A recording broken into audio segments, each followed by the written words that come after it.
The Story of Josanna. By Eric Hua. Chapter 18, Hatred. As Judas continued to walk toward Josanna's unconscious body, Voiceover and Claire Anne attempted to shout to wake up their daughter, but their mouths were sealed. Now Judas had a hold of Josanna in one hand and his sickle on his other. He raised his weapon up and then swung it down, forcing Voiceover and Claire Anne to close their eyes. After a moment of looking away, they eventually reverted their eyes back onto Judas and Josanna, but the scene was completely different from what they had expected. Josanna was now fully awake, and not just that, she had grabbed a hold of Judas's arm, preventing him from swinging his sickle any further. As Jezebel was using her magic to keep Voiceover and Claire Anne chained, she saw Judas slammed hard and dragged across the dirt until he stopped near her feet. What are you doing? Stop messing around and finish the girl. He slowly got back on his feet, filled with anger. He charged at Josanna with his sickle in hand, but before he even had a chance to swing, Josanna grabbed his wrist, struck his pressure point and threw him against the ground. This time Judas was badly wounded and he would not be able to get up. Josanna, filled with determination in her eyes, turned her focus to Jezebel.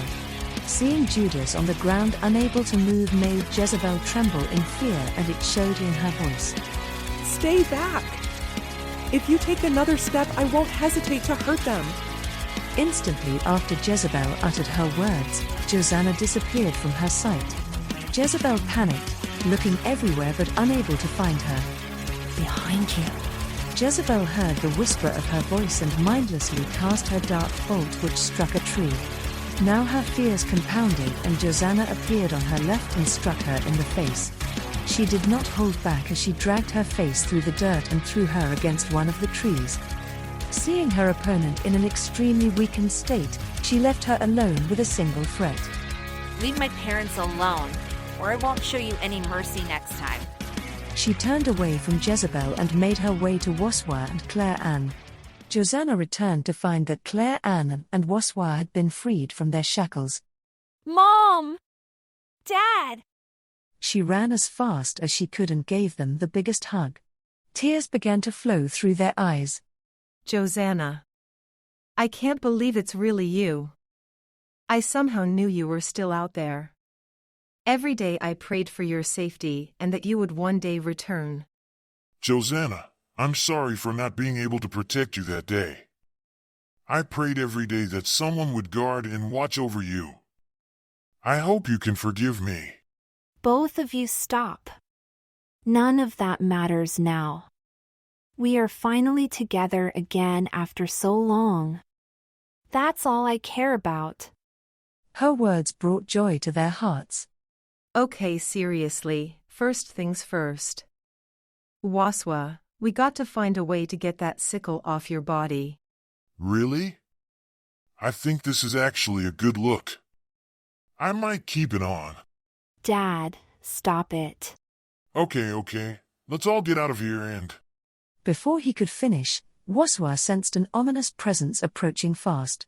Without much time to act, he pushed both Claire Anne and Josanna out of the way. In doing so, he left himself completely vulnerable, and a dark beam pierced through his right shoulder. Voiceover!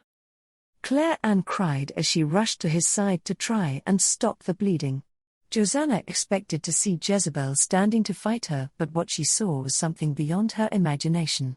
Standing not too far was a grotesque monster at 10 feet tall. It had eyes throughout its entire body and 4 limbs with sharp claws. What in the world are you? You should have finished us off when you had the chance. It's too late for you now that we have combined into our true form. Judas and Jezebel were just empty shells.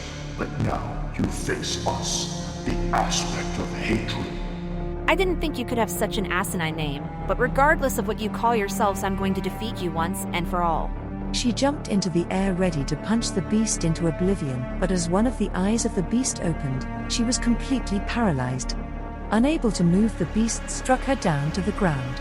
She immediately got up and attempted another strike, but again the same result. What's going on? Why does my body freeze up every time? You fool! Our eyes have the power to paralyze anything they stare at. There is no way you can win. You are finished. Josanna was trying to think of a way out of the situation, but nothing came to her mind. Josanna, the sword! Cried out Claire Anne. Josanna then looked around to see the sword that Voiceover threw to her earlier that she never picked up. It was quite a distance away, but it was her only chance. She hid behind the trees to avoid being seen by the creature's eyes. Come out wherever you are. You can't hide from us forever. Josanna threw a few rocks, diverting the beast's attention by forcing it to open several eyes. After she saw an opening, she made a burst for the sword, but the creature still had another eye available and used it to freeze her movement. Josanna was stuck in place and the monster had successfully caught her in its grasp, but it was not over yet. With the creature distracted, Claire Anne attempted to sneak around to grab the sword for her daughter, but she suddenly started coughing, alerting the creature to open another eye to paralyze her as well. Ha ha ha! Now doesn't this look familiar? Just like 15 years ago, the three of you were about to suffer defeat at our hands. Only this time, we will make the same mistake.